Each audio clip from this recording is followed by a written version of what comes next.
ኢራን ቀጠናውን ያናወጠ አሰቃቂ ጥቃት ከሰዓታት በፊት ፈጸመች። በዚህ ጥቃት የእስራኤል ዋናው የመከላከያ ቢሮም በሚሳኤል መንደዱ የተሰማ ሲሆን ጥቃቱ የተፈጸመው የእስራኤል ጄኔራሎች በስብሰባ ላይ እንዳሉ ነው። በሌላ በኩል ኢራን የአሜሪካ ጦር ባለባቸው ቦታዎች የሚኖሩ ሰዎች አካባቢውን ለቀው እንዲወጡ አስጠንቅቃለች። በዝርዝር እናስደምጣቸዋለን። ጠቅላይ ሚኒስትር አብይ አህመድ ለጄኔራል ጻድቃን አነጋጋሪ ሹመት ለመስጠት ወስነዋል። የጄኔራል ታደሰ ወረደ የስልጣን ጊዜ ሊገባደድ የሁለት ሳምንታት ዕድሜ ቀረው ሲሆን ይህን ተከትሎ ህወሓት አማኑኤል አሰፋን አብይ ደግሞ ጄኔራል ጻድቃንን ለመሾም እየተሰናዱ ነው። ዛሬ በወጣው አስገራሚ ዘገባ የሐራ መሬት ታጣቂዎች የትግራይን የጸጥታ ሁኔታ እንዲቆጣጠሩ፣ ጄኔራል ጻድቃን ደግሞ የፖለቲካ ጉዳዮችን እንዲመሩ በጠቅላዩ መወሰኑ ታውቋል። ይህ የ4 ኪሎ አደገኛ ውሳኔ በትግራይ ጦርነት እንዲነሳ ምክንያት ሊሆን ይችላል በሚል ተፈርቷል። እንመለስበታለን። የፈሩት ይደርሳል፣ የናቁት ይወርሳል እንዲሉ የመካከለኛው ምስራቅ ጦርነት ሩቅ ለመሰላቸው ኢትዮጵያውያን ጦርነቱ ኢትዮጵያ አፍንጫ ስር መድረሱን የሚገልጽ ሰበር ዜና ተሰምቷል። ኢራን በኢትዮጵያ ጎረቤት ሱዳን የጦርና የድሮን ቤዝ ለመገንባት እንቅስቃሴ መጀመሯ ታውቋል። በሌላ በኩል ኢራን ጅቡቲን ጨምሮ የአሜሪካ ወታደሮች የሚያርፉባቸው ሆቴሎች ኢላማ እንደሚደረጉ ስታለች። እናስደምጣቸዋለን። ገዢው ብልጽግና ፓርቲ ስልጣን ላጋራቸው የአብንና የኢዜማ አመራሮች በሚወዳደሩባቸው የምርጫ ክልሎች እጩ አለማቅረቡ እያነጋገረ ይገኛል። በጉዳዩ ላይ በዝርዝር እናስደምጣችኋለን። አክብሮታዊ ሰላምታችን በያላችሁበት የዓለም ዳርቻ ይድረሳችሁ። የተወደዳችሁ የአንድ አፍታ ሚዲያ ቤተሰቦች ከአንድ አፍታ ለአሁኑ መደመጥ አለባቸው ያልናቸውን ዜናዎች ወደ እናንተ የምናደርስበት ሰዓት ላይ ተገኝተናል። አብራችሁን ትቆዩ ዘንድ ግብዣችን ነው።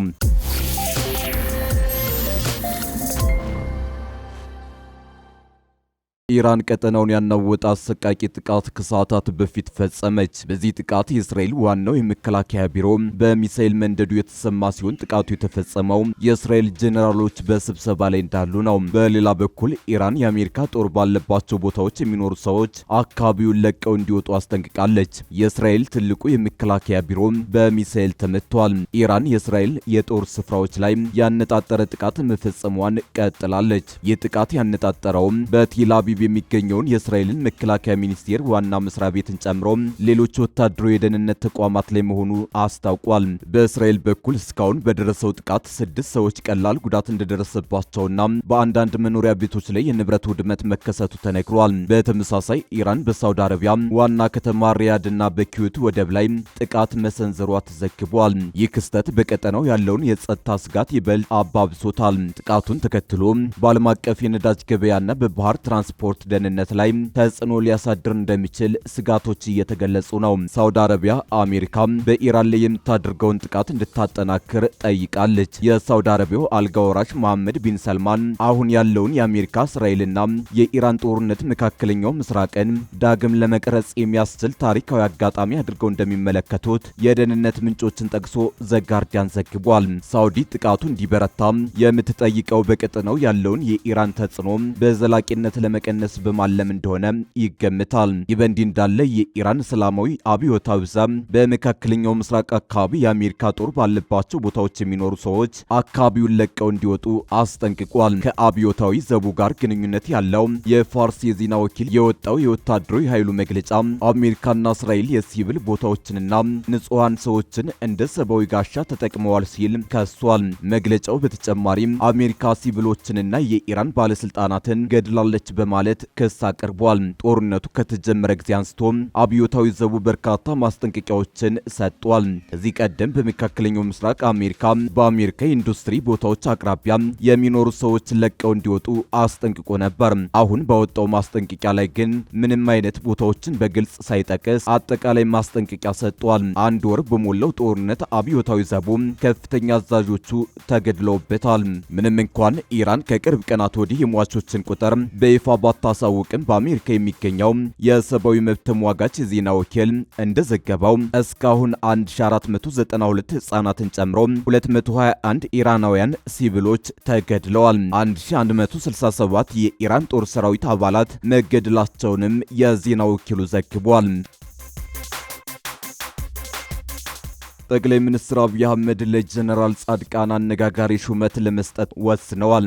የጀነራል ታደሰ ወረደ የስልጣን ጊዜ ሊገባደድ የ2 ሳምንታት ዕድሜ የቀረው ሲሆን ይህን ተከትሎ ህወሓት አማኑኤል አሰፋን፣ አብይ ደግሞ ጀነራል ጻድቃን ለመሾም እየተሰናዱ ነው። ዛሬ በወጣው አስገራሚ ዘገባ የሐራ መሬት ታጣቂዎች የትግራይን የጸጥታ ሁኔታ እንዲቆጣጠሩ፣ ጀነራል ጻድቃን ደግሞ የፖለቲካ ጉዳዮችን እንዲመሩ በጠቅላዩ መወሰኑ ታውቋል። ይህ የ4 ኪሎ አደገኛ ውሳኔ በትግራይ ጦርነት እንዲነሳ ምክንያት ሊሆን ይችላል በሚል ተፈርቷል። በትግራይ ጦርነት ሊቀሰቀስ የሚችል ከባድ ውሳኔ ከ4 ኪሎ በኩል ተላልፏል። አብይ አደገኛውን ካርድ መዛው የአፍሪካ ቀንድን ሊያናውጥ የሚችል እርምጃ ወስደዋል። እርምጃው ጀነራል ጻድቃንና የሐራ መሬት ታጣቂዎች የትግራይን ክልል እንዲመሩ የወሰኑበት ነው። ዋዜማ ራዲዮ ምንጮቹን ዋቢ በማድረግ ባወጣው መረጃ 5 ያህል የትግራይ የፖለቲካ ድርጅቶች የትጥቅ ትግል የጀመሩ አማጽያንንና የቀድሞ የመከላከያ ወታደራዊ መኮንኖች የታቀፉበት አዲስ ምክር ቤት በቀጣዮቹ ቀናት ምስረታውን ይፋ እንደሚያደርግና የትግራይ ክልልን አስተዳደር ለመረከብ ራሱን እያዘጋጀ መሆኑን ዘግቧል። የቀድሞ የመከላከያ ሰራዊት ጠቅላይ ኤታማዦር ሹምና በቅርቡም በአቶ ጌታቸው ረዳ ይመራ በነበረው የትግራይ ጊዜያዊ አስተዳደር ውስጥ ምክትል ፕሬዝዳንትና የዲሞክራታይዜሽን ዘርፍ ኃላፊ የነበሩት ጄኔራል ጻድቃን ገብረተንሳይ ባለፈው ዓመት ሐምሌ ወር መጨረሻ 4 የፖለቲካ ፓርቲዎችና 2 ነባር ወታደራዊ አመራሮችን ያቀፈ ስብስብ መፍጠራቸውን መግለጻቸው ይታወሳል። ጄኔራሉ የሚመሩት የለውጥ ፈላጊዎች እንቅስቃሴ የተሰኘው ስብስብ አረና ትግራይ፣ ባይቶና፣ ውናት እና ስምረት ፓርቲዎችን ያካተተ እንደሆነ በመጥቀስ ወታደራዊ አመራሮቹም ራሳቸው ጄኔራል ጻድቃንና ጄኔራል ተክላይ አሸብር ወዲህ አሸብር መሆናቸውንም በወቅቱ ተናግረዋል። ይኸው ስብስብ በውስጡ የታቀፉት አባላት ፓርቲዎች ላይ ለውጥ ያደረገ ሲሆን በአሁኑ ወቅት ሰምረት፣ ባይቶና፣ አረና ትግራይ፣ ትንሳኤ ሰባ እንደርታና ቃንጪ ሐቂ የተባሉትን 5 የፖለቲካ ፓርቲዎች ያካተተ መሆኑ ታውቋል። በተለይም የጊዜው አስተዳደሩ ፕሬዝዳንት ሌተናል ጄኔራል ታደሰ ወረደ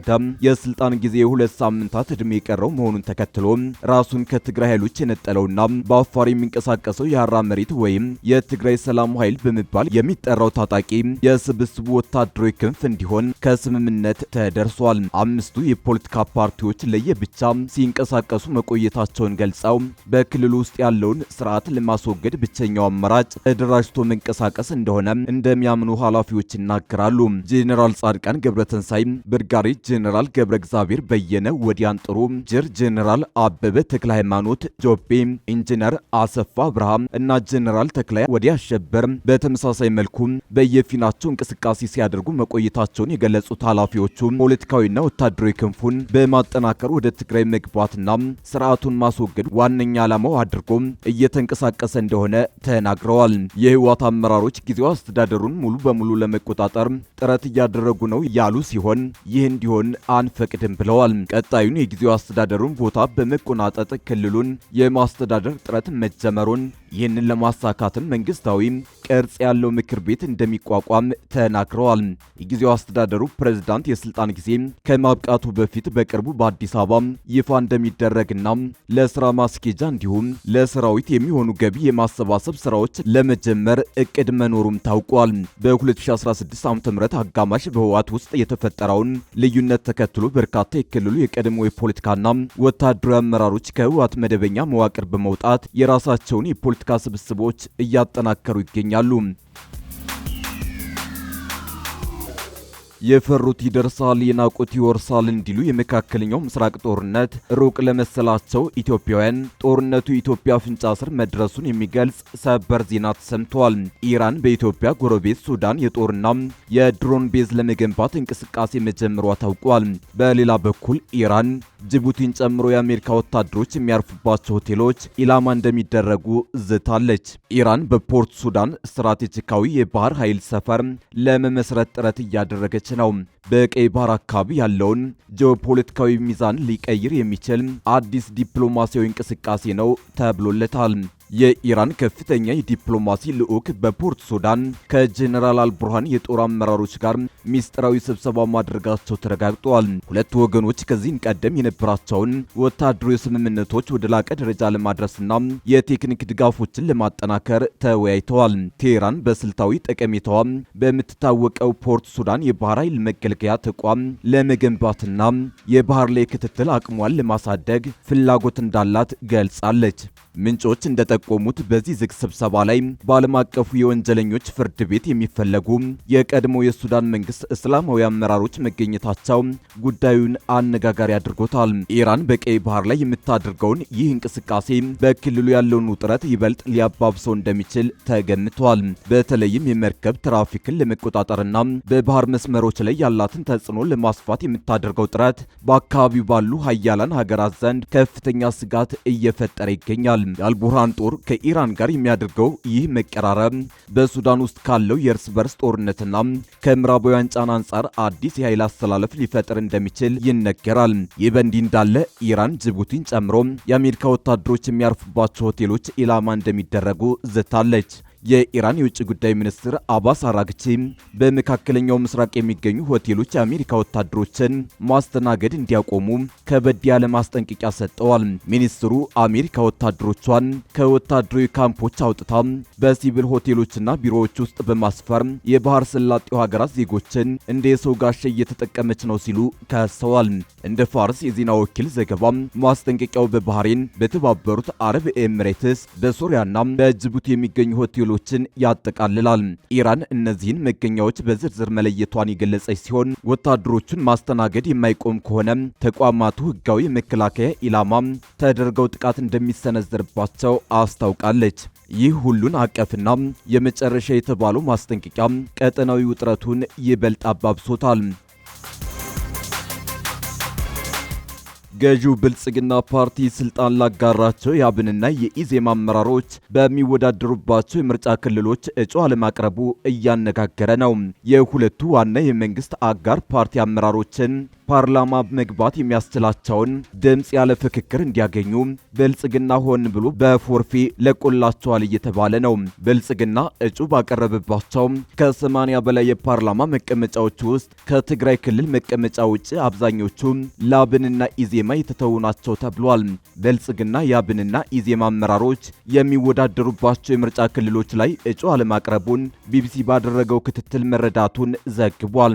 ይፋ በሆነው የእጩዎች ዝርዝር መሰረት ገዢው ብልጽግናን ጨምሮ አንድም የፖለቲካ ፓርቲ ለሁሉም ሀገሪቱ ምክር ቤት መቀመጫዎች መወዳደር የሚያስችል እጩ አላቀረበም። ቢቢሲ አደረኩት ባለው የእጩዎች ዝርዝር ዳሰሳ የአብን ሊቀመንበር በለጠ ሞላና የኢዜማ ሊቀመንበር ኢዮብ መሳፍንት እጩ ሆነው በቀረቡባቸው ምርጫ ክልሎች ብልጽግና አልተወከለም።